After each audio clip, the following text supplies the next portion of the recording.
Hello everyone, this is Origami. Today we will listen to What If Naruto Was Experimented On. Please like and subscribe. Make sure to support the original author. Here is the summary. Naruto was fostered by Orochimaru on the 5th day of his birth. Orochimaru started to experiment on him at a young age. What happens when Naruto gets older and bloodlines start to appear? Chapter 1. It had been a few days since the Kyuubi no Kitsune had attacked Konohagakure no Sato. The Kyuubi had been sealed into a baby less than a few minutes old. This baby was a boy with shimmering blue eyes. Right now, he was on the council table surrounded by the Hokage, his 3 advisors, the representative of the 3 Sannin and the Shinobi Council. As he squirmed around, these groups of people looked at him with sadness, anger, and fear. The Sandaime Hokage, Hiruzen Sarutobi, sighed as he stood up. He looked around to see who was here. He said, "Hello everyone. I wish we were meeting on better terms, but it is good to see that you all are here. For that I am grateful. It is unfortunate that the Yondaime Hokage has passed on to the other side. As a result of the Yondaime not choosing a successor, I have been reinstated as the Hokage. Now Shikaku, report the damages that we know of so far." Shikaku had 2 scars on the right side of his face. He had dark hair tied up into a spiky ponytail, dark eyes as well as a goatee. He wore a meshed shirt underneath his flak jacket, a deerskin coat over that and handguards. He was the Jonin commander and the main representative for the Ninja Council. He sighed as he spoke, "Hokage-sama, we lost more than 1/3 of our ninja populace. The north sector was completely wiped out. This included our premier Jonins, the Umino family and Yuhi family. The Umino's son Irika was able to escape with minor injuries. The Yuhi's daughter was on the south side of the war and only suffered minor injuries. The south side lost about half of their forces including the Mitarashis. Kurenai Yuhi was able to save a 1 Enko Mitarashi from the battle. The west sector was evacuated safely with only 1 injury to Akazashi Haruno, the husband to Deputy ANBU Commander Saya Haruno. The east sector was not hit. So, no injuries to report on the east sector. We are still receiving reports on the injured and MIA. It does not look good, Hokage-sama." Hiruzen just sighed. His mind started to move a mile a minute as he thought about the aftermath of this horrible event. He said, "We are at our most vulnerable. I have always been against quantity over quality ideal. However, because we have lost so many and will not be able to populate quick enough, we are going to change the Shinobi Academy. We will curve the classes, making it so you can pass the Genin test by being able to use the Bunshin, Henge, and Kawarimi. In addition, we will administer a new test for Jonin effective immediately." "Okay, Fugaku, what is the status of the police?" Fugaku had short, black hair and onyx eyes with visible creases below them. He wore the standard flak jacket, along with a black shirt with the Konoha Military Police Force symbol on the shoulders, shin guards, and a black apron with white diamonds on the bottom. He was the 2nd Jonin commander. He said, "We lost about half of the police force. We should be able to get the exact amount tomorrow. We can bring it back to 85% if we call back many of the ANBU members." Hiruzen stroked his beard at this. He thought about it but dismissed it almost as soon as it came to mind. "We are not recalling those ANBU members. I thought about what we are going to do. Hayashi, since half of the branch members are not ninjas, but are trained in ninjutsu, we are going to add them to the police force. Your brother, Hizashi, will be the other commander." "Hokage-sama, you can't do that. We were promised this by your sensei. Are you going to effectively change the rules your sensei set in front of all these people?" Fugaku exclaimed. "The history of the police derives from the Nidaime. The Nidaime promised the Uchihas to have control over the police with certain rules applied." Before Hiruzen could speak, Hayashi started to speak. He had long dark brown hair and featureless white eyes like all members of his clan. He wore a very traditional, loose-fitting robes. He had a tattoo of the Hyuga clan symbol on his wrist. He was the clan head of the Hyuga family and the 3rd Jonin commander. He said in his stoic voice, "Fugaku-san, this is not about tradition. We need to come together as a nation. You know that if we are able to work together. Hayashi-san, don't try to pull that patriotism crap. I know that you have ulterior motives that would bring your clan closer to the rank of Hokage. Fugaku seethed. Who does he think he is fooling? Fugaku thought as he felt his power starting to wane. Hiruzen rubbed his temples as his could become a bad decision in the future. He said, Fugaku and Hayashi, we will discuss this later. There is a reason I called all of you here. The council started to murmur amongst themselves. Sarutobi continued, yes, there is a reason you all are here today. This discussion is about the baby in front of you. As if on cue, the young baby snored softly as he snuggled deeper into the blanket. Most of the leaders were swooned at how adorable he was. Some said, Hokage-sama, who is this little pup? Some had an animalistic look to her. She had long spiky brown hair, vertical slit-like pupils, elongated canine teeth and nails. She also had the clan Fong markings on her cheeks as well as markings over her eyes and a dark shade of purple lipstick. She wore the standard outfit of a Konoha shinobi. She had to admit he was cute as he rocked himself from side to side. Fugaku grunted in agreement. Hokage-sama, who is this brat? Didn't we decide that all orphans are to be placed into orphanages? Hayashi, although he didn't want to say it, agreed with Fugaku.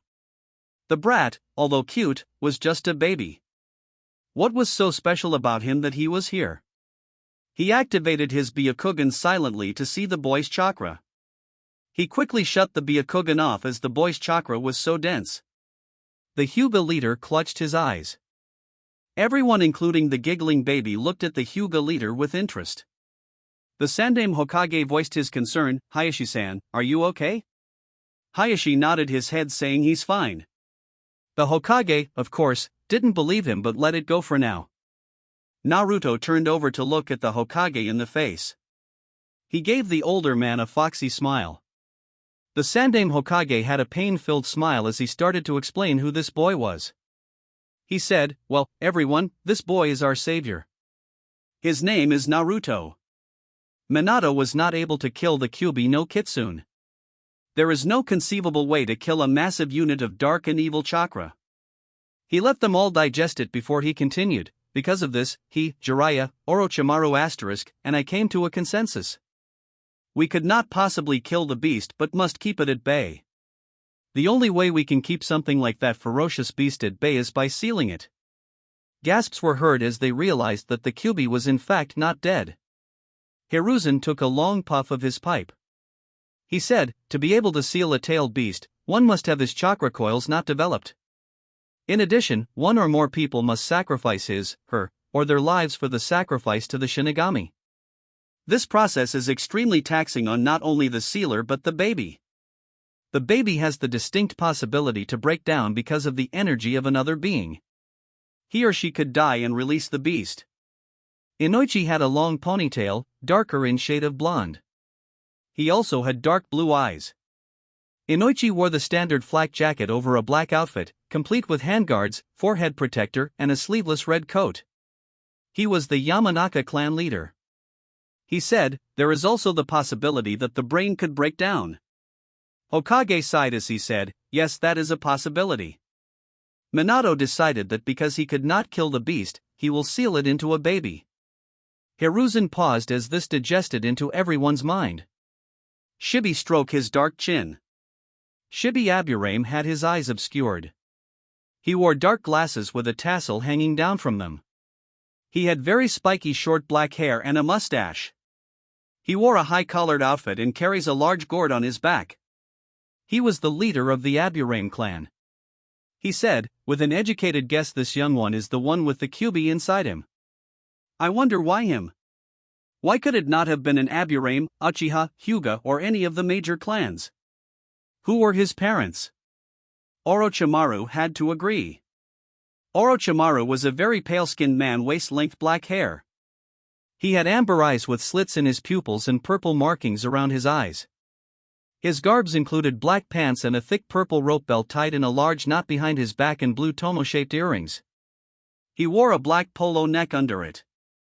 Sarutobi-sensei, I must admit you have me intrigued. He will be a perfect specimen for my experiments. So, Naruto-kun, who are your parents? The Hokage sighed. He said, this is an S-class secret. The protocol for S-class secret is treason and you will be killed with no hesitation. Everyone knew that this was a serious thing. Orochimaru was basically grinning as Naruto's parents must be very important. The Hokage took extra precautions. He closed all the blinds in the meeting rooms and put a sound barrier up so no one could hear a peep. As the edge was set by the Hokage, everyone in the meeting was waiting to hear who this young child's parents are. The young boy squirmed as he felt the gaze of everyone around him. It was more of a confused gaze, but a gaze, nonetheless. The Hokage took a deep breath as he said with a heavy heart, Naruto-kun's parents are Minato Namikaze and Kushina Uzumaki. His godfather is Jiraiya. The Shinobi Council's eyes were wide. Naruto started to cry as he could feel that they were talking about his parents. It hurt a few of their hearts seeing baby Naruto crying for his parents. However, Orochimaru was not having such problems. Oh my Naruto-kun, you are indeed the best person for the job. Who would have thought that the Hokage could hide a child in plain sight? Jiraiya seems to have been keeping secrets from me. Oh well. Jiraiya does not matter, but this child? If I'm right, then Naruto, you will be the perfect host for what is coming soon. The one who had been extremely quiet was Choza. Choza had long red hair and had markings on his cheeks. He wore a samurai-like outfit which entails a black suit completed with armor that had the clan symbol food on it. He also wore a rope belt, handguards, and instead of a forehead protector, wore a piece of cloth tied to his head, possibly to hold back his hair. He said, Hokage-sama, you can't be serious. He is the son of the strongest Hokage to ever exist and the strongest ANBU member in the Crimson Red Death. How could we not have known? The Hokage's gaze was fixated on the red-headed man. He said, Choza, I take high offense to that statement. You never talk about another leader like that in front of the current leader. However, since that is not as important as this situation, I will let it slide. Don't let it happen again. Seeing Choza gulp, Hiruzen continued, Orochimaru, have you had any contact with Jiraiya on his mission? Orochimaru stood up and said, Sarutobi-sensei, he has contacted me, but we had no such luck. He has reached Taiki and will be on his way to Kiba no Kuni in a few days. He will be back within the month. Hiruzen nodded at this. Damn it, Tsunade. Why aren't you here? We need you now more than ever. He said, unfortunately Naruto-kun's godfather is not around as he is on his mission. Now the question is, where should we put him? I'm open to ideas. Murmuring filled the room. Each clan had something to gain from having Naruto in their clan. Hayashi knew this opportunity would put the Hyugas over their Dojutsu rivals, the Uchihas. Suma and Izuka saw this as a possibility to get a powerful animal ally. Shikaku really didn't want him for personal gain other than understanding what possessing the Kyuubi can do. Inoichi was the same way as Shikaku. However, he wanted to study the mind of the boy who had the Kyuubi. Choza wanted to see how the boy's body would be affected by the Kyuubi. Fugaku jumped first. Hokage-sama, the Uchiha clan would be honored to have Naruto in our ranks. Shikaku saw some deceit in Fugaku's jet-black eyes. He reacted quickly and said, Hokage-sama, it would be a disservice to the village. For the Uchiha to get Naruto would prove deadly to the village. Fugaku narrowed his eyes to the Nara leader. Orochimaru saw his once-in-a-lifetime opportunity in his grasp. He stood up and said, Sarutobi-sensei, it would not be wise to give the boy to any clans. Each clan would have a distinct advantage over the other clans. Sarutobi stroked his beard as the other clans were not exactly happy. Sum growled at Orochimaru for the insinuation that her clan would use Naruto as an advantage. Many of the other clans were thinking the same thing but were silent. Sarutobi said, Orochimaru, what do you suggest? It is very unlike you to start talking without having a suggestion. Orochimaru grinned at this possibility. Sometimes it was good to have the leader of the village as your sensei. Sarutobi-sensei, it seems you know me very well. Yes, I do have a suggestion. As I said, each clan would have advantage over the other clans. So, what if we do not give him to a clan but to a person who is not of any clan? Someone like me. Gasps were heard after this. It was not normal for someone like Orochimaru, the Hibi-Sannin, to adopt a child. Hayashi narrowed his eyes at the Hibi-Sannin. He did not like that Orochimaru had been dismissing the clan so easily. Hayashi was not stupid by any means. This was the Hyuga's opportunity and he would be damned if he didn't go down fighting for it. He said, Orochimaru-san, what makes you qualified to be the foster parent for young Naruto-kun? You have around the same amount of bounty on your head as Minato-sama. Could you be able to protect him if some should arise? At least I know that if something happened, we would not only have the main but the branch there to protect him. Orochimaru frowned slightly. He knew the politics of Konoha.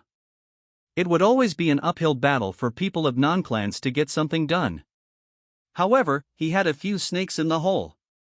He said in his calmest voice, Hayashi-sama, it is true that I have a bounty over my head that could build for Uchiha districts.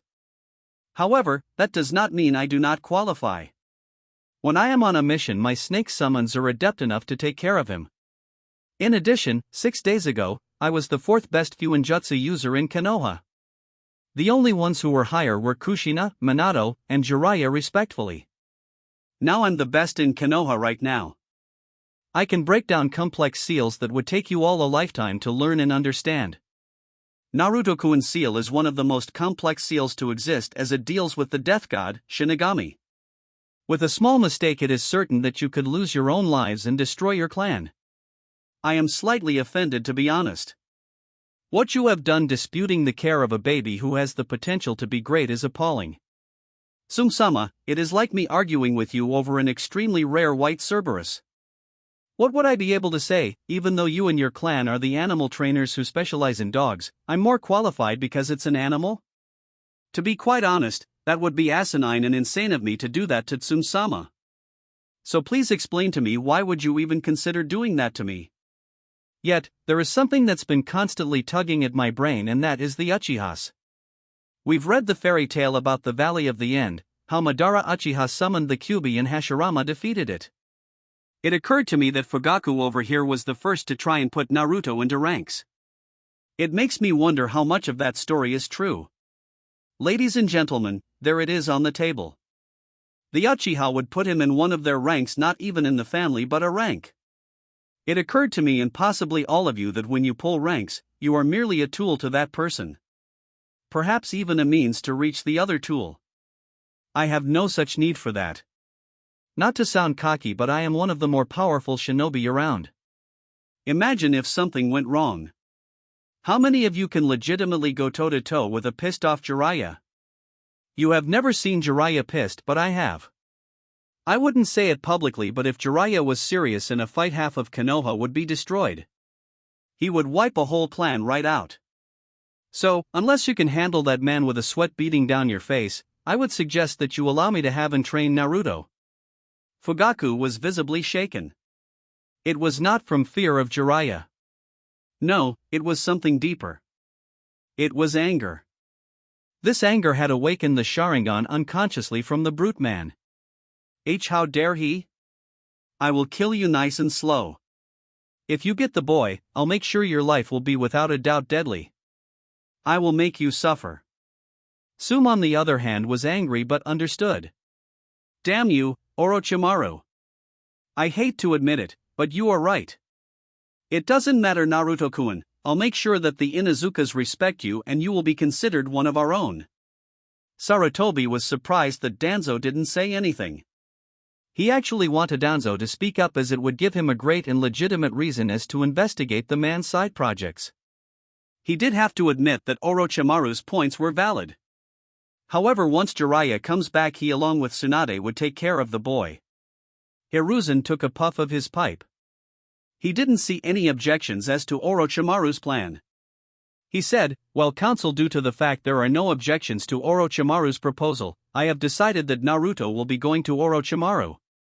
There will be a meeting in 3 days. This meeting has been adjourned. Orochimaru, I want you to stay behind." After the meeting was dismissed, Danzo reached the root hideout. Danzo was an old frail man with a cane.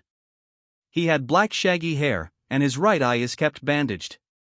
Danzo had had an X-shaped scar on his chin. He wore a white shirt, with a brown robe over top of it covering from his feet to just over his right shoulder. He sat down as his mind was processing everything that occurred. In a blink of a second, 3 Root A and BU ninjas dropped in front of the root leader.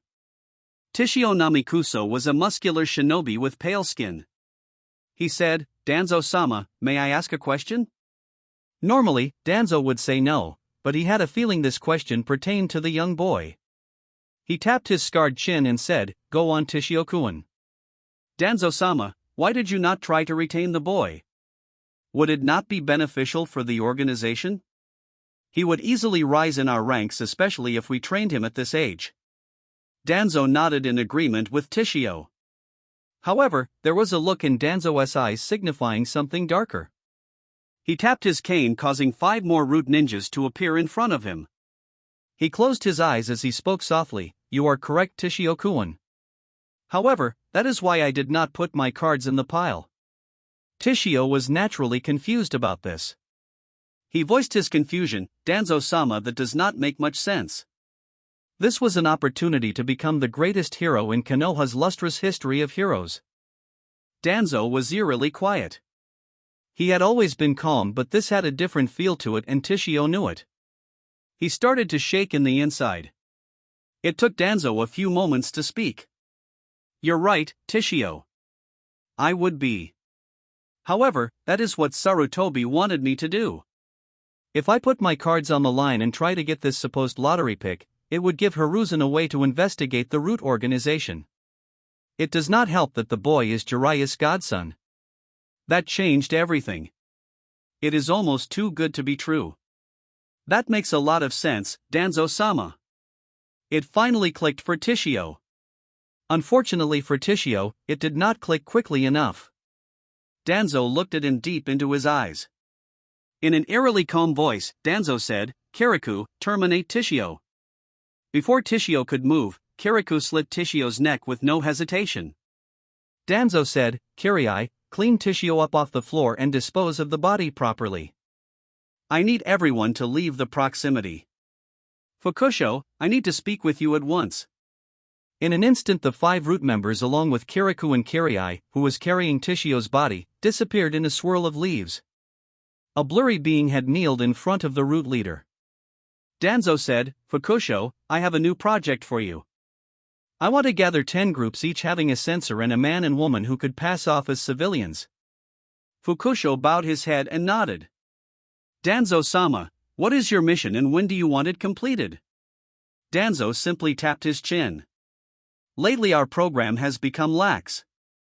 It seems that my ninjas have been questioning my authority.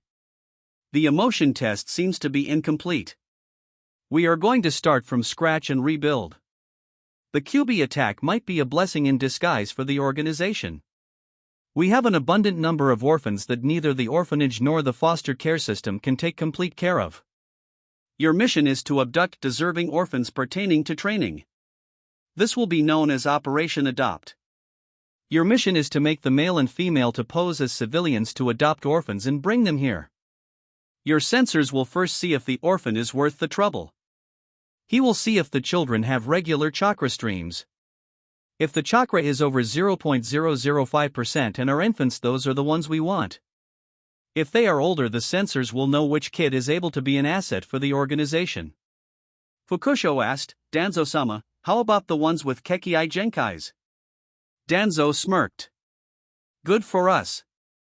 It had become dark out and Naruto was silently sleeping in Orochimaru's house. Orochimaru smirked as he saw the young boy snore slightly.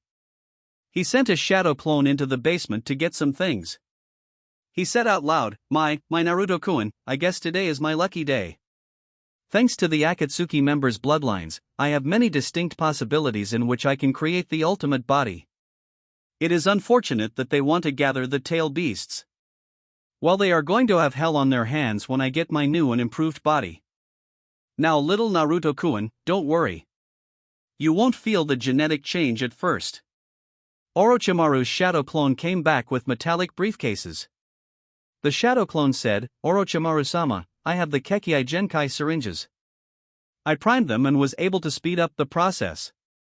Once the syringe is injected into the boy's stream, it will cause these bloodline pathogens to start latching on to Naruto's blood and chakra. My theory is that the Kyuubi would purge the viruses that the person could have, but the Kekkei Genkai should be able to combine with Naruto's blood cells. Due to the fact he is so young, the result will be the chakra becomes confused and allows the Kekkei Genkai to form. It will still take some time, my lord, however." Orochimaru expected this. I know I got to leave for the Akatsuki soon. So, I will have a few of the snakes to watch over him. His abilities won't manifest itself until about the age of 6 or older. He said, "Excellent. We are going to start with this one first." He pulled out a jade green syringe with the label, Mokutan. Naruto woke up and saw the sinister snake with a syringe in his hands. He started to cry. Orochimaru tried to comfort him. "Don't worry, Naruto-kun, you will feel so much better soon." With this he injected Naruto with what will be many syringes. Chapter 2. It has been almost 2 years since the council meeting. Orochimaru had injected a variety of different pathogens inside Naruto. Although Naruto had grown drastically, his change was nowhere near close to the change that had been going on with Orochimaru. Yes, the Hibi Sannin had grown to like having the boy around. Orochimaru was a scientist that does everything with no regrets. Yet, during the last few months when he injected the Kekkei Genkais into the boy, he felt a twinge of sadness and guilt go through him. He shook it off, but it was still there. Today Orochimaru was getting ready for Naruto's second birthday, which is about a week from now, and Orochimaru was going to make the birthday a great one. Naruto had been invited to a lot of the Shinobi clan heirs' birthday parties. They were more of a get-together for the parents that just so happened to land on the child's birthday. "What kind of party should I throw for you, Naruto-kun? Maybe I should bring him out and let's see which toys one he reacted better to," Orochimaru thought. He pulled up his sleeve and nicked his thumb. He swiped the blood over the symbol. The symbol started to glow as he put chakra onto the seal. "Kochios no Jutsu," he exclaimed. Suddenly seals started to go across the floor. Naruto started to squeal happily as he knew what was about to happen. Soon a small puff of smoke had appeared.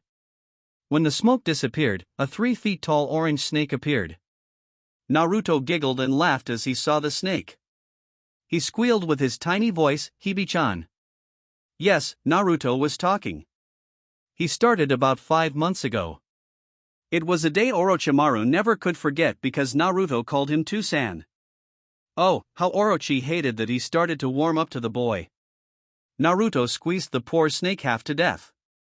Orochimaru chuckled at the poor orange snake's plight. He said, "Naruto-kun, let Orenji go."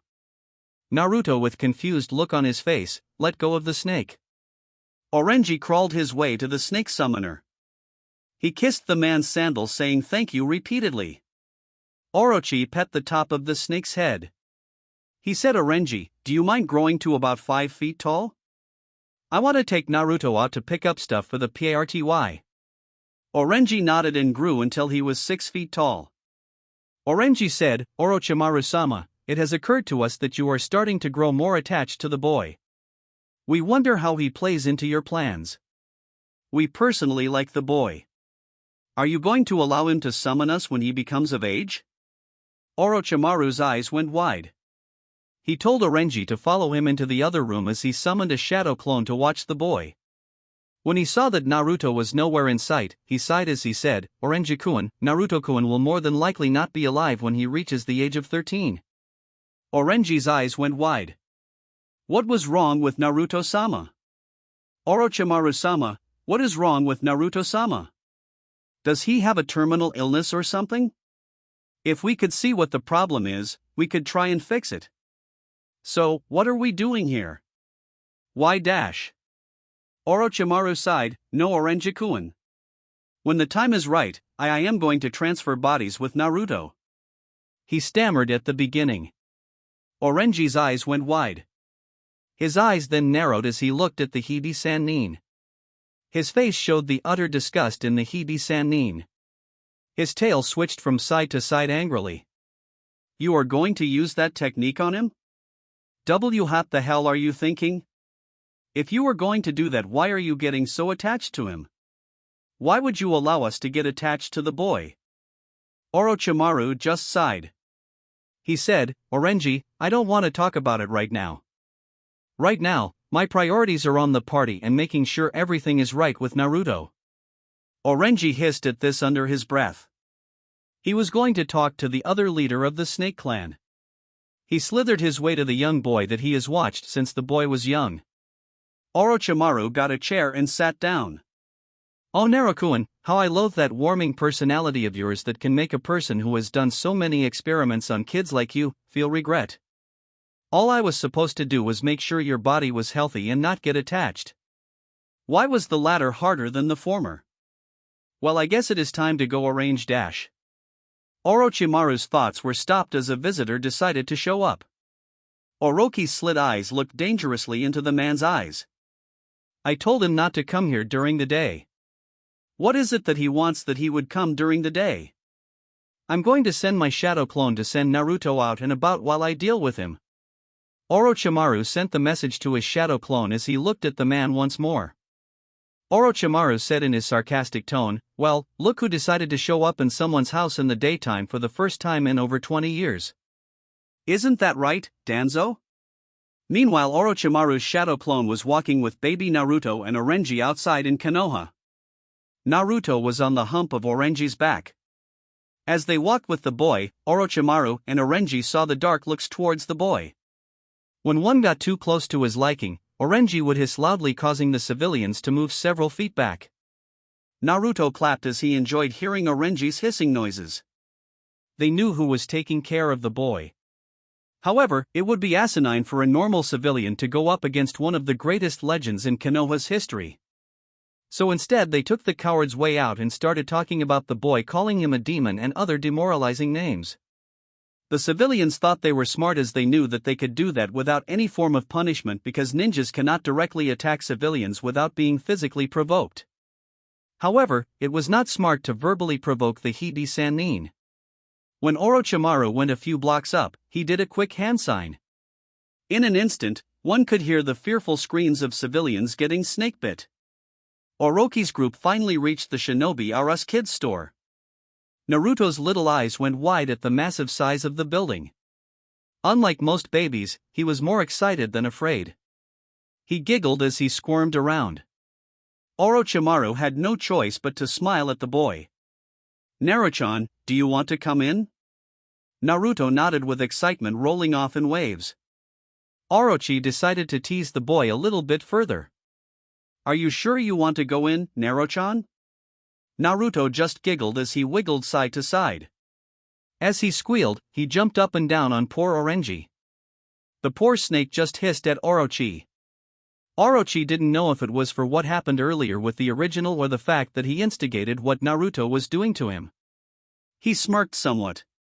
He said, okay, Naruto-chan, we're going in, but we'll go in if you stop jumping on Orenji. Okay? Naruto promptly stopped, causing Orenji to breathe a sigh of relief. They went into the store and were surprised. Naruto jumped up and down on Orenji as he saw how big the store was. Orochimaru agreed with Naruto. The Shinobi store was bigger than the three expected. It was basically a supermall just full of Shinobi toys. Orochimaru thought to himself, damn, I was born in the wrong generation. There is like 11 stories in this building. I did hear that Jiraiya was working on the seals for this store, but he really outdid himself. I don't know who's giddier, the brat or me? Naruto enthusiastically said, big. Orochimaru patted his head. Yes, Naruto-kun, it is very big. Why don't we explore it, Ni? Naruto nodded with much enthusiasm. Orochimaru had his calculating face on. Orochimaru was not one to be intimidated by such people. Danzo was the same way as Orochimaru. Danzo calmly said, it has been a while, Orochimaru-kun. Today is a beautiful day, so I thought it would be beneficial for my old bones to bask and thrive in the sun. Orochi narrowed his eyes. He knew this was no meet and greet. He inwardly frowned as he put a smirk on his face. Why, yes, today is a great day to enjoy the air. However, it is peculiar for you to come and show up in my house unannounced. I would be extremely grateful if you got rid of those gentlemen who ever so gently placed themselves into the wall. After all, it is almost time for fall cleaning. Danzo frowned slightly. With a wave of his hand, 5 root ninjas disappeared. Danzo said, "You know, Orochimaru, you are more like me than you think you know." Orochimaru inwardly frowned at this. Orochimaru, we both are disappointed in how Konoha has changed. We both have been cut out on our chance to become the leader of the Leaf. Now you are stuck with Dash. Orochimaru had enough of this. This war hawk was treading on dangerous water. His frown grew deeper with each word. He put a sarcastic look on his face. He said, "You know, Danzo-sama, this is really boring. I mean, with all this chatter over who should have been the Hokage, with your monotonous voice is just a snore. I prefer someone that is more vibrant, who has great charisma, who could rile up the troops. You can't do that, so you just wallow in the dirt." Danzo calmly looked at the Hebe Sannin. He wanted to kill the Sannin but knew that would not be plausible, especially since he had a few favors to cash in. So this is the sarcastic Orochimaru that I've heard Sarutobi talk about. I am impressed. However, that is irrelevant. I would like to cash in one of my favors. Orochimaru's eyes narrowed at the old man. Orochimaru owed a few favors to the man, especially when he was younger, when he first started to experiment on different things. Orochimaru said with feigned surprise, "Oh, so that's what you are here for? You want to cash in on your favor. However, it makes me wonder why you would come out this early. Would you care to explain?" Danzo closed his lone eye and said, "Well, Orochimaru, I thought it would be nice to do business in the sunlight. After all, it is not like you will backstab me, since I have a variety of what you call dirt on you." Orochimaru frowned at this. He drummed his fingers on the table. "Well, Danzo, there is a difference between you and me. You see, if you even thought about bringing out Operation Wood, it would open more worms for you. I mean, after all, Tenzo was trained by your subordinates. I have it documented, and with one fell swoop I could take your whole organization down to the ground.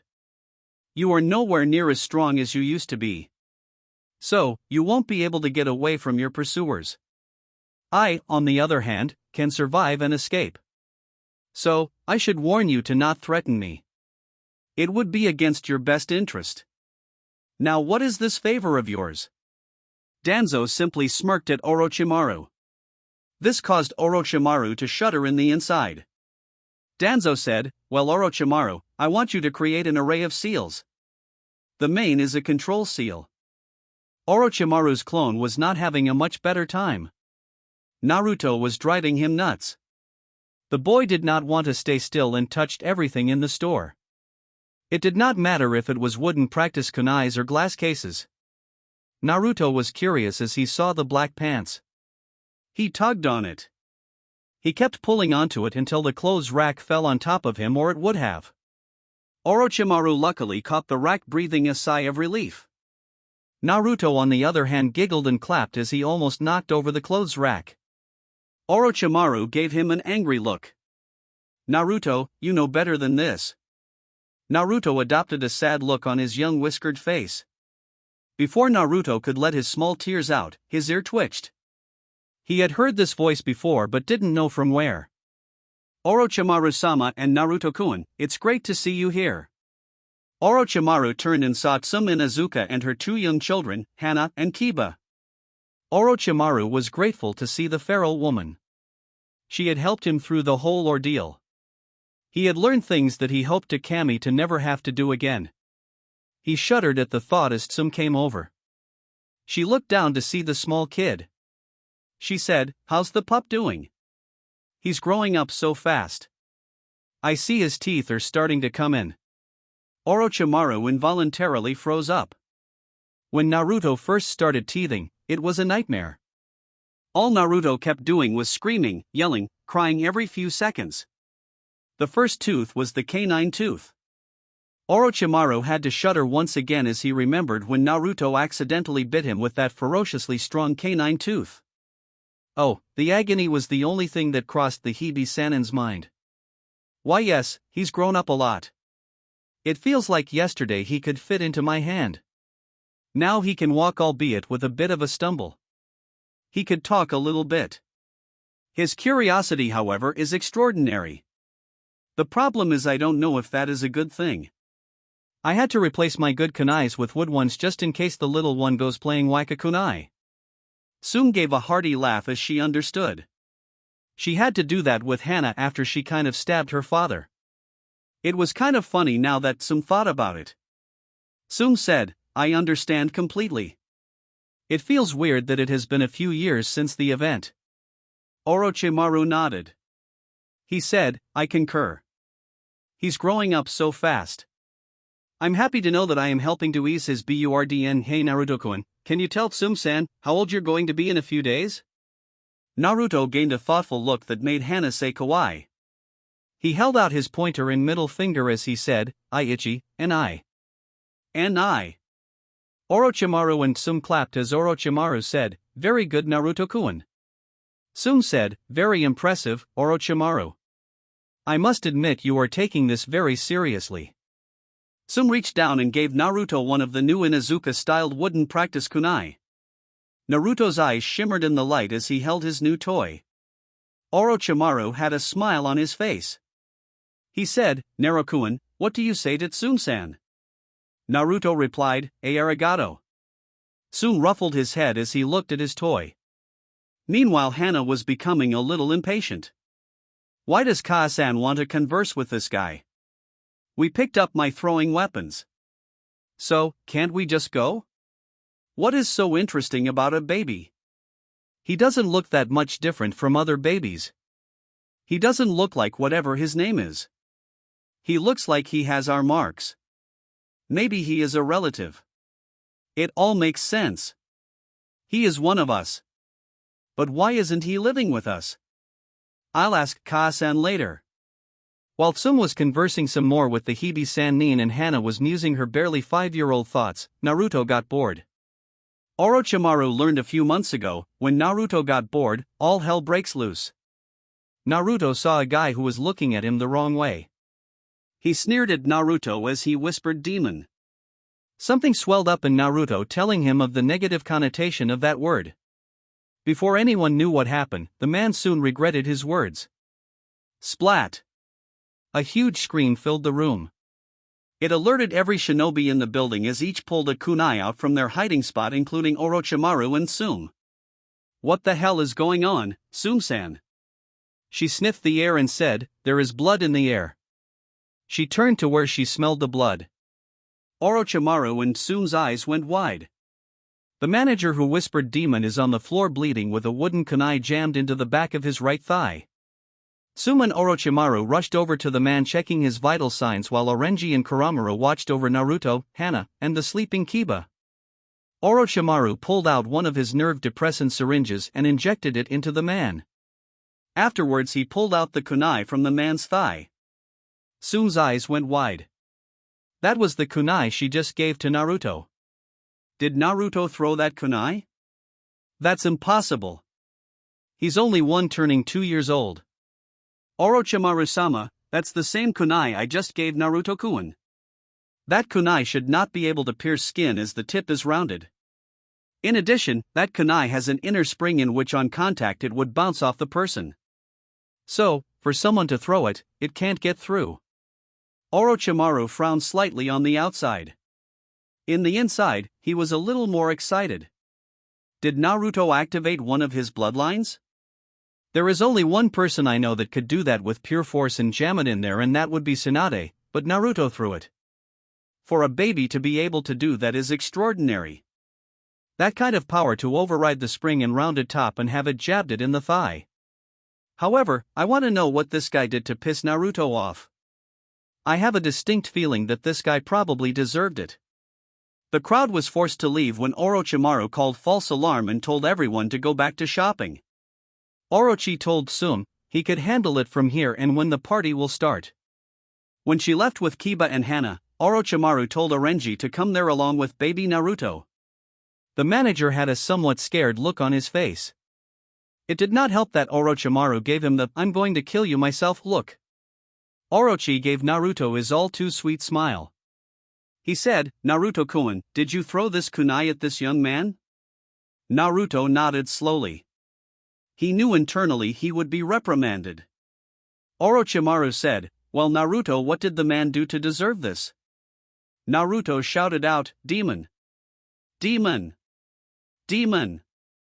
Orochimaru's eyebrow rose. He looked dangerously at the manager, who was sweating bullets. He turned his head to the side. "Is that so, Naruto-kun?" "Well, Mr. Manager, it seems like we have a little problem. It would be crucial for you to tell me the truth. If you are a good boy dash."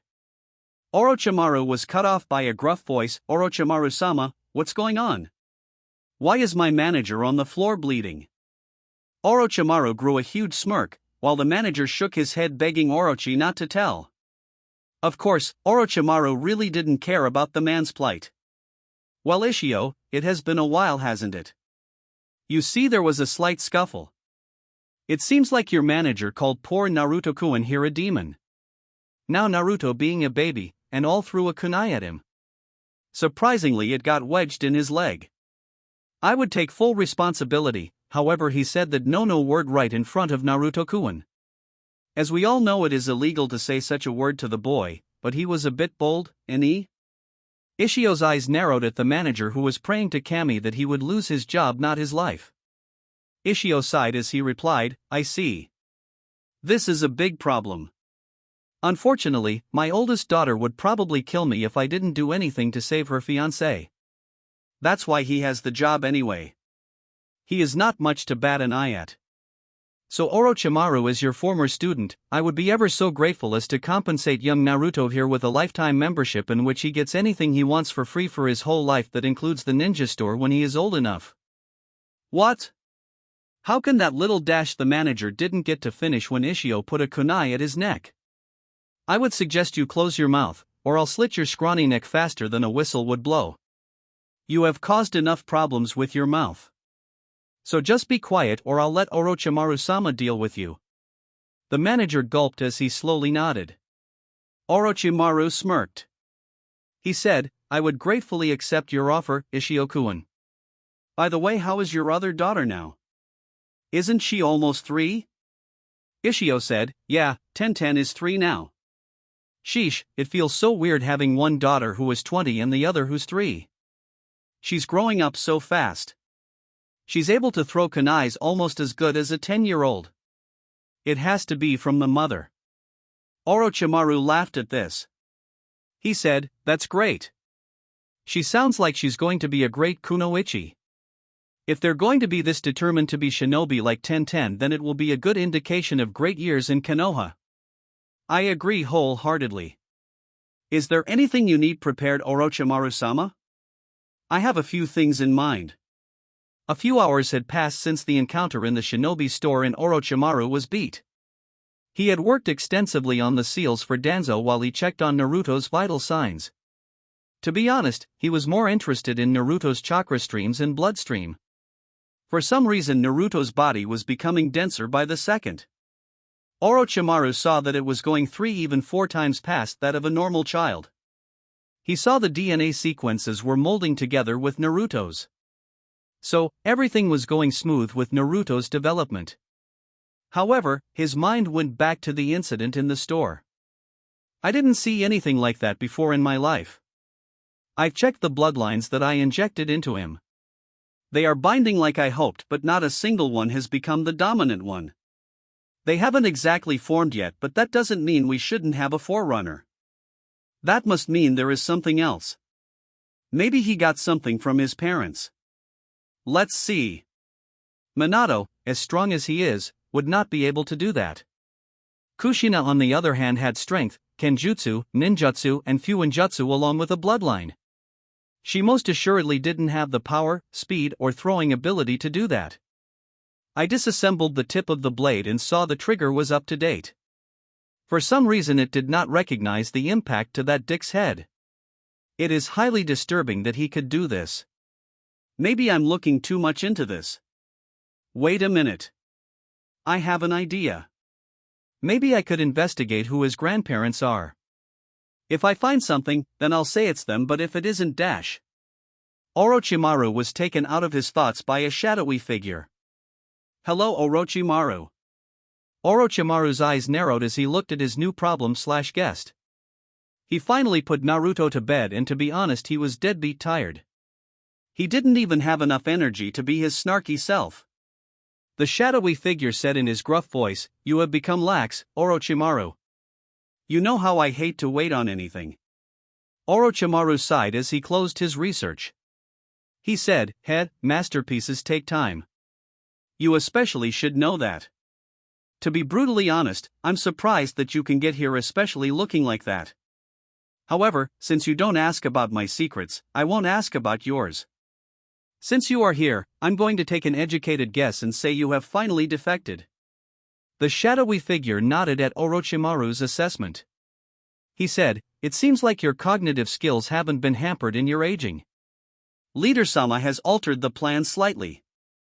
Some unwanted attention has been snooping around. He wants us to vacation one by one every year to throw off these unwanted pests until we expose ourselves. You are to vacation in 2 years in early January and meet at the rendezvous."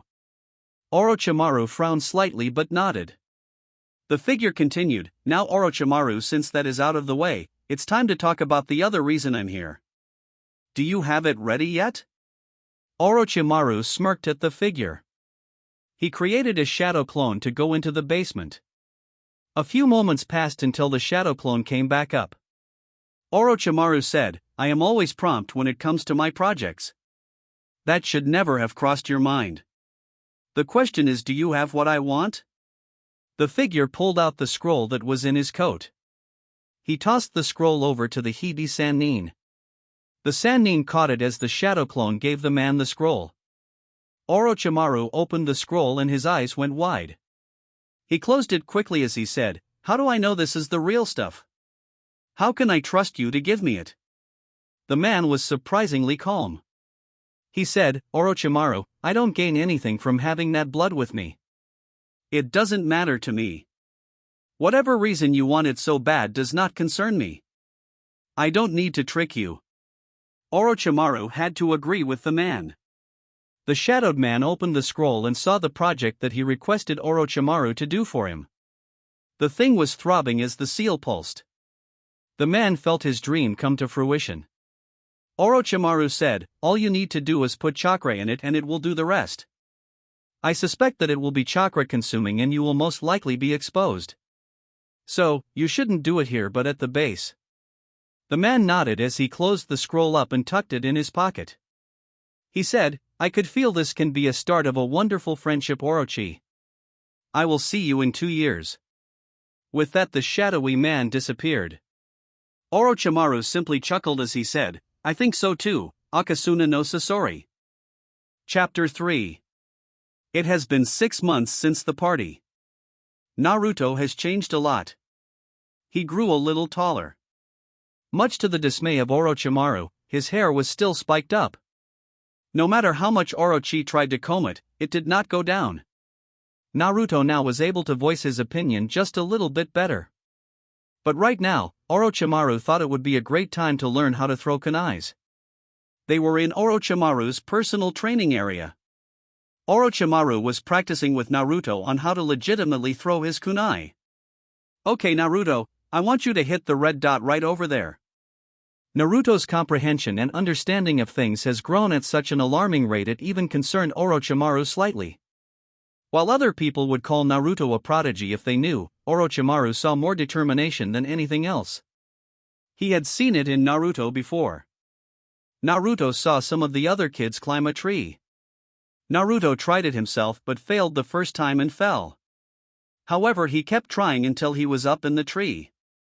It scared the hell out of Orochimaru because he was worried he would go and kill himself, and to a lesser extent be worried that Naruto's determination and will would not allow him to be taken over. Naruto focused at the red dot as much as a 2-year-old could and threw the kunai. The throw was not focused, resulting in the kunai spinning, instead of straight. The big target was hit with the handle of the kunai instead of the blade. Orochi's eyes were wide because even though it was hit with the hilt, the kunai hit the red dot and the kunai was lodged into the target. Orochimaru tried to keep his astonishment from reaching his voice as he spoke. Naruto-kun, that was okay throw.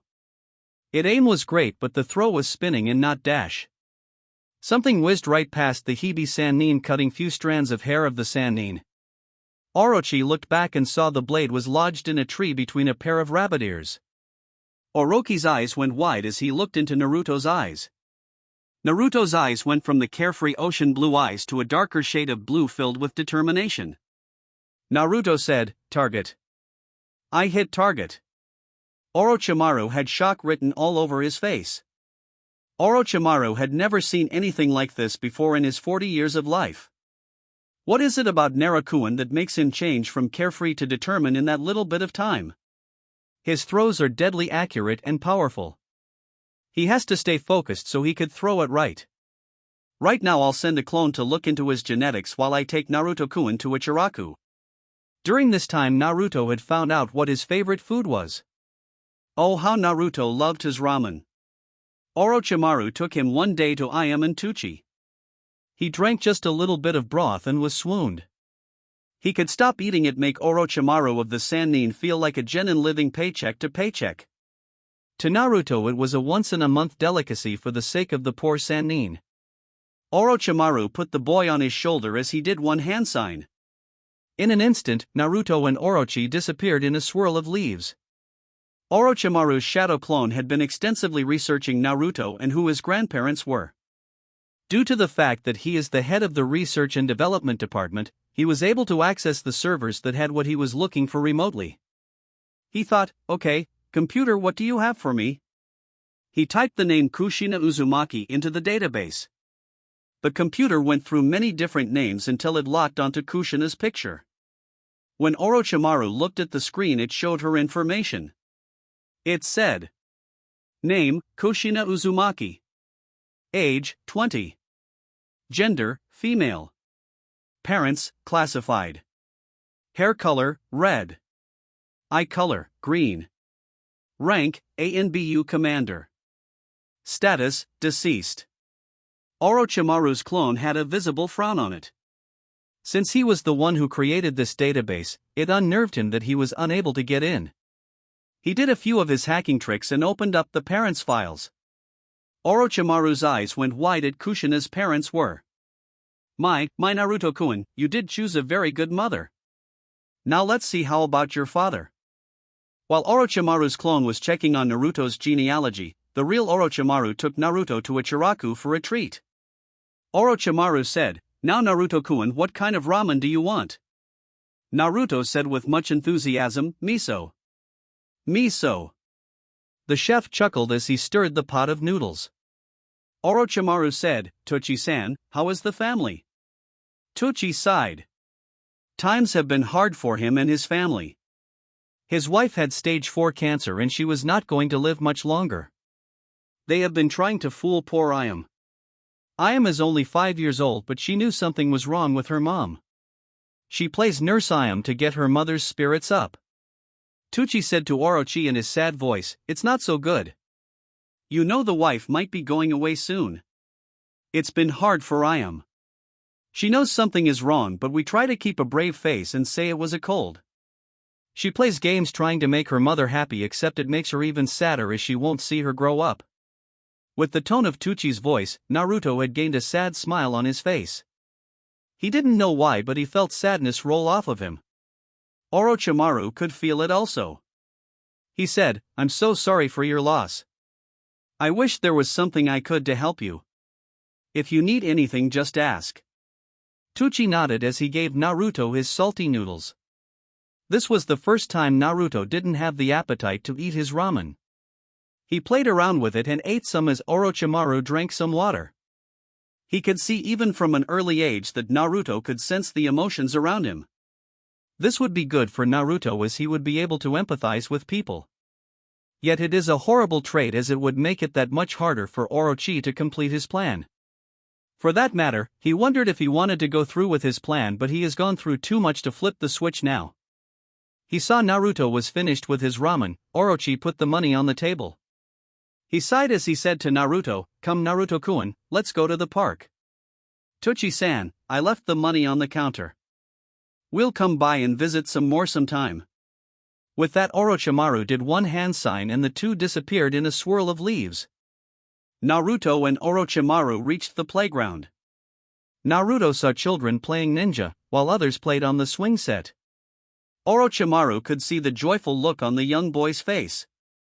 The Hibi Sannin said, "Go ahead Naruto-kun. Go play, I'll be right over there." Naruto nodded as he ran to go to the swings. Orochimaru sighed, as he sat down in one of the board game's chairs. It is almost time to take a permanent vacation from the leaf. However, his thoughts were wandering to the boy. The boy would be left alone, mostly likely for dead. So what could he dash? "Hello Orochimaru." Orochimaru knew that bored voice anywhere. He grew a smirk on his pale white face. "It is great to see you too, Shikaku." The Nara clan head sat down on the opposite side of the Hibi Sannin. Shikaku pulled a scroll out of his pocket. This scroll had the kanji for the word shogi. Shikaku said, "Wanna play a game?" The wife is watching the young ones. Orochimaru saw Yoshino watching Shikamaru, Shoji, Ino, and surprisingly Naruto. He could see that Yoshino was manipulating the kids' shadows to create a barrier around them to make sure no one bothered them. If Orochi was honest, he would have to say that the Nara clan was the most trustworthy of the remaining clans. They were calm, calculative, and honest, but the men from what he had heard were lazy. Orochi said, "Sure, why not?" Shikaku smiled as he set the board. Shikaku said while moving the first piece, "It has been a long 2 years, has it not? How's fatherhood treating you?" Orochimaru moved his piece as he spoke. "It has been a long 2 years. Naruto has been a hassle and a half, yet he is shaping up to be a prodigy, maybe even a genius." Shikaku was silent for a moment before he moved his piece. "How so Orochimaru? I mean, he's only 2.5 years old. Is it not a little early to be calling anyone a prodigy, much less a genius?" Orochimaru saw Shikaku's trap from the very first move. He moved a piece in a very unconventional way. Orochi had his infamous smirk on his face. "That is what is wrong with your generation. Because you guys have not experienced the means of a true prodigy or genius other than Minato, you guys are shooting in the dark as to who is and isn't." Shikaku analyzed Orochi's move before he moved. He said, "I disagree Orochimaru-san. Many of you called us prodigy of something. A true prodigy and genius is Fugaku's oldest son, Itachi." Orochi stroked his chin as he looked at the board. He moved another piece as he said, "True, yet there are many different types and forms of genius along with an array of prodigies. Of course we look at genius as a person who has an IQ in the high hundreds. That is the traditional sense of the word. People like that are Itachi, you, and I." Shika made his move on the field. Unconscious to what he just did, he said, "Since you used the word traditional, there must be an untraditional way. What would you consider to be untraditional genius? For that matter, who would you consider to be one?" Orochimaru laughed inwardly. His smirk grew wider as he spoke. "Well, Shikaku, the untraditional genius would be my teammate Jiraiya. When we first were a cell, he looked like a bumbling idiot, who Tsunade and I considered holding us back. I had the talent. Tsunade had the talent and abilities. Jiraiya had something we didn't have. He had determination. He worked his ass off. We didn't recognize it, but he was also a genius. He is a genius of hard work and determination. He also had one more thing we didn't have. You see, Shikaku, he thinks of life as a game of shogi. He always considered himself all the pieces but one, the king. He felt the king need to protect it dash." Shikaku cut him off, "So the king is the Hokage, right?" Orochimaru laughed. Yes, the Hibi Sannin laughed at the traditional genius. He said, "If you believe that, then you are definitely not a genius." Shikaku scowled at Orochi's insult but said nothing as he was curious as to whom this king was. Orochi continued, you see, the king is not the king per se. The king is the thing, whether it is a person or an item, place, or even an idea that drives you to great lengths to protect. A perfect example is the raven-haired woman that was my student and now your wife. Yoshino-chan used to train past her limits to get into your lazy heart, especially during the war. You were the Nara prodigy, the one who could outsmart your famous genius of a father in everything. You were the one who supposedly able outsmart all but one person in your class, and that was Minato. She, on the other hand, was the weak side of the Nara clan. Her mother and father were cast out of the clan because it was believed that they were not able to do shadow-type jutsus. They were not the smartest of people. Yoshino-chan was above average but considered much lower than you. So when you had Yurei Sarutobi as a sensei, she had me. She trained herself to the brink over and over again. I would put all the money I have on her beating you because she had the determination to do it. You were laid back and believed that you could always be clutch even though you did not practice. But you remember what happened when Kumo had you trapped. Your perception could not have saved you. However, since you were her king, she used all the stops she knew, which included all the laps with 300 pounds strapped onto her short frame. She reached you in time, and instead of you being dead, she took the kunais into her right shoulder. All you got was a slash on your chin. She would have made Jonin, but the injury rendered her arm weak. She sacrificed herself for you. She had overcome so much and was on her way to be an ANBU captain in 3 years, but gave it all away for the one she loved. Some people would call her stupid. However, a genius in the non-traditional way is the one who under pressure is always clutch and knows what they have to do even when the probability of success is less than 0. A genius is one who picks his or her battles. A genius in the non-traditional way is the one who does not know the word give up and is intelligent on the one thing that matters to them. Just like this very game, you are not the genius. You are talented but still very flawed. With that, Orochimaru had taken Shikaku's king. Shikaku's eyes were extremely wide. He never lost a game of shogi. Yet here it was, in front of his very black pupils, Orochi had taken his king.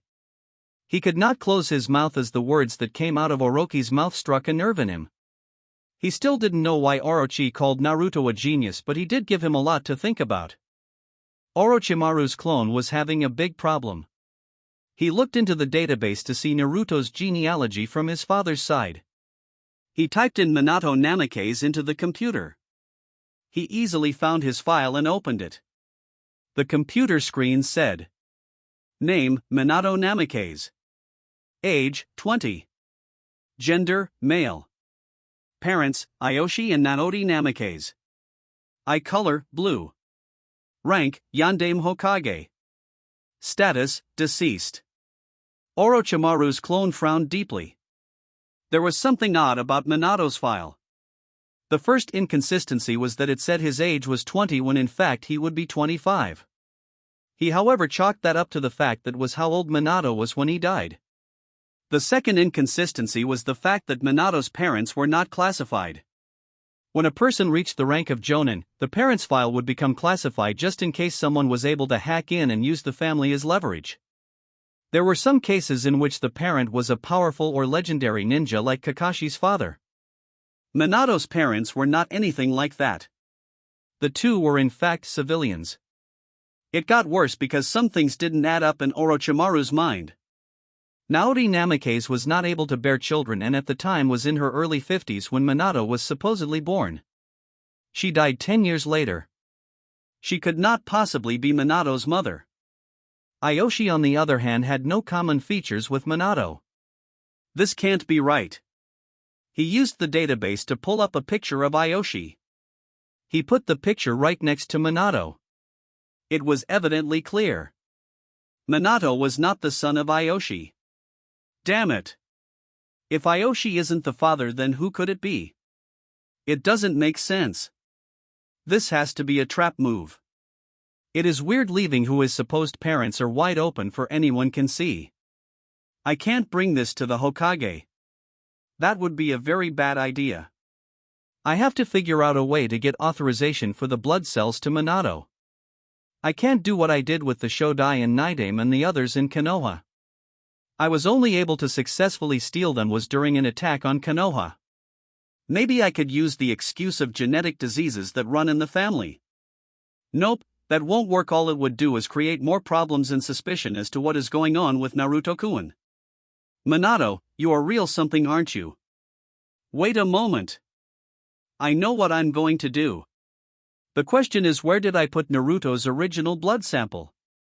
Naruto was having fun with his new friends as they talked their own language. It must be extremely funny as Naruto, Ino, and Shoji, even Shika, were laughing as if it was the funniest thing in the world. Yoshino smiled as she kept her shadow jutsu over the children. She loved children, especially seeing her Shika having fun. Her face grew a gracious smile on it. Someone tapped her on her shoulder. Much to her surprise, it was Harini Hyuga, the new matriarch of the Hyuga clan. She was about 5 feet 2 inches tall. She had the famous Byakugan. The difference was that the pupilless eyes were a violet color. She had a noticeable bump in her stomach. As she walked with such grace and royalty, she spoke, "Yoshino-chan, it is great to see you. How is the younger generation of the Ino Shikacho?" Yoshino smiled as she said, "Harini-chan, it has been much too long. They are fine just playing with young Naruto-kun here." Harini saw the blonde-haired boy and smiled. She was not like most main house Hyugas. She was kind-hearted and, like Yoshino, loved children. Naruto was no exception. She thought that what Naruto has in him is a burden that she hopes would not kill him. Yoshino noticed her bump. Yoshino said, "How are the Hienkun and Hinata-chan? I see that you are adding someone new into the family." Yoshino had the all-knowing smirk on her face. Harini blushed a deep red at this. She unconsciously rubbed her belly at this. She said, "Can't put one past you, can I, Yoshino-chan? I'm 3 months in. I can't believe I'm having my third child." Hayashi actually has been smiling a whole lot more. You should have seen him when Hien was born. He was more of a wreck than I was. Before Hien came out, I thought he was delivering him. The two were laughing just as hard as the babies. What they didn't know was Orochi was listening in on the conversation. The Hyuga matriarch continued, "With Hinata-chan, it was so much different." His heart melted at her purple eyes. He wanted a daughter, but then it hit him. Boys will be coming at his door to court Hinata-chan in 13 or so years. His face turned to stone as he went into his study. He was in there for 3 hours. I was actually worried about him. He came out with a scroll and gave it to me. His stern look scared me as he handed it to me. When I opened it, I busted laughing. I couldn't stop. Yoshino asked with pure curiosity written on her face, "What did it say?" It took a minute for Harini to respond. She could not for the life of her to stop laughing at poor Hayashi. When she finally caught her breath, she calmed down somewhat. She said while giggling, "Hayashi wrote as the title 10 Simple Rules for Dating My Daughter." He had lost his mind. After I read the rules and laughed some more, all I could see was his face twitching and his hair frayed. You could even tell that his hands were shaking because of the chicken scratch handwriting. He was a total mess. They kept laughing as Naruto's little group were playing 3 a game and the dads were playing shogi. This continued until evening. Later that evening, Orochimaru with his Sannin rights was able to leave Konoha for a while. The reason the Sannin rights were invoked was because the Sannin each had their own set of spy bases. They would have to meet outside of Konoha and not in the traditional form. He had summoned Orenji to watch over Naruto as he had some things that he had to take care of. He reached the southeast border in no time. He patiently waited for someone to come. He looked at the location of the moon to tell him what time it was. Orochimaru thought angrily, "Where the hell is he? He was supposed to be here minutes ago. There better be a good explanation. The ANBU is protecting the other side tonight." In a moment, a blurry figure came into the dark night. He was a tall, slim man with dark eyes and a black beard. He wears a different flak jacket indicating he is from another village. His head was bandaged and forehead protector covered his right eye. Orochimaru scowled as he had other things to do like examining Naruto's blood sample. The man saw Orochi's eyes and grimaced. He said, Orochimaru-sama, I can explain there has been extreme tension in the borders between IWA and Kumo. I had to properly time my escape. Please forgive me. Orochi had an impassive face. He said in an apathetic tone, don't let it happen again. The man bowed as he let Orochimaru finish speaking. So do you have the samples I asked for? It would be very bad for you if I do not get what I ask for, especially for what you are asking for in return. The man started to sweat. He could only get 2 out of the 3. Unfortunately for him, Orochimaru only had a little bit of time to finish his project. Every little delay becomes a bigger problem for the Hibi-Sannin. Orochimaru's eyes became narrow as he could clearly see something was not right. The man said, Orochimaru-sama, I could only get 2 of the samples. The other one has been destroyed or relocated. Please forgive me. We desperately need another bloodline to survive.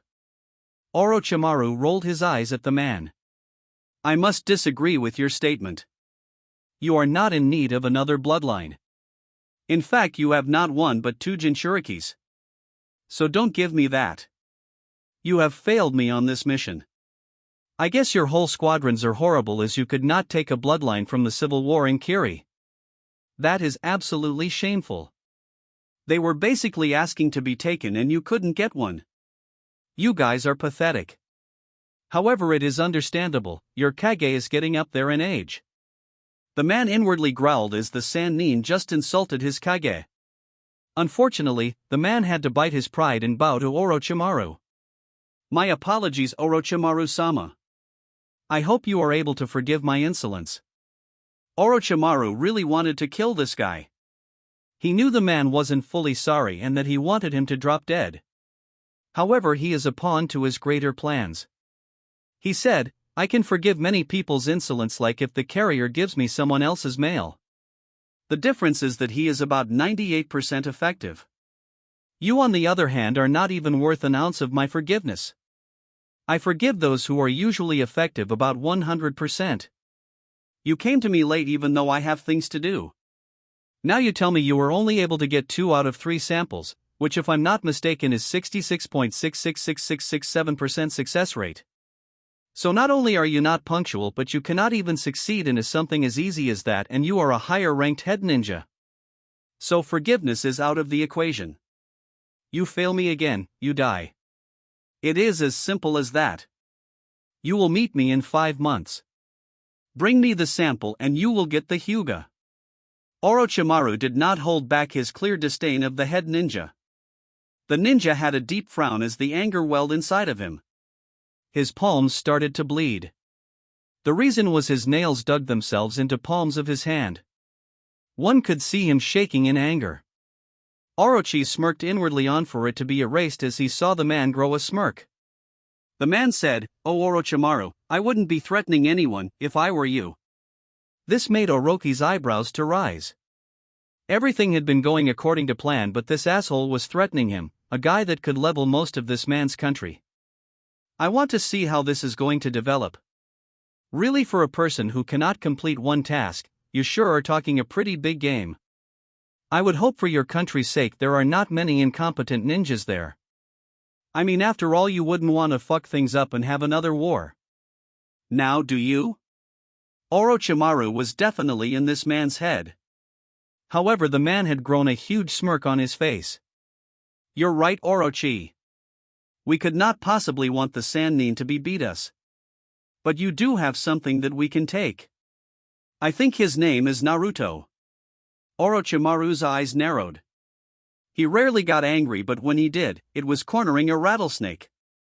You were going to get hurt. Orochimaru lifted up his hand. With a swift move, 5 snakes came out of his sleeve. The 5 snakes grew as they wrapped around the man. As he tried to scream, the snakes constricted him even more. Orochimaru walked up to the head ninja. His eyes told the man he might have taken a step too far. Orochimaru pulled a kunai out of his pocket.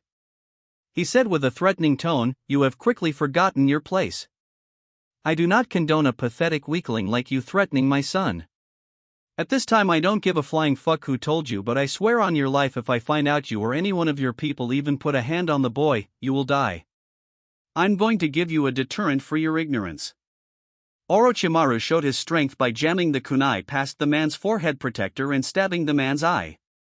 The man tried to scream but could not say anything as the snakes made it impossible to breathe. The snakes sank their vipers into the man. He felt as if he was about to pass out. The snakes disappeared in a puff of smoke. Orochimaru said, "You will live for now with one eye. I gave you a reason to wear that stupid protector like that. Now get out of my sight, you little shit. If you fail me again, I will make you snake chow. Better yet, you will be my little experiment." The man, who was woozy and in deep pain, could only nodded. He disappeared into the shadowy trees, albeit in a painful manner. Orochi frowned as went back to his home. He had 6 months to prepare his departure and to train Naruto. As he thought about the man's threat, he could only think about was the boy's safety. Maybe the boy was becoming a liability to him, after all. That is the end of this fanfic. Please like and subscribe.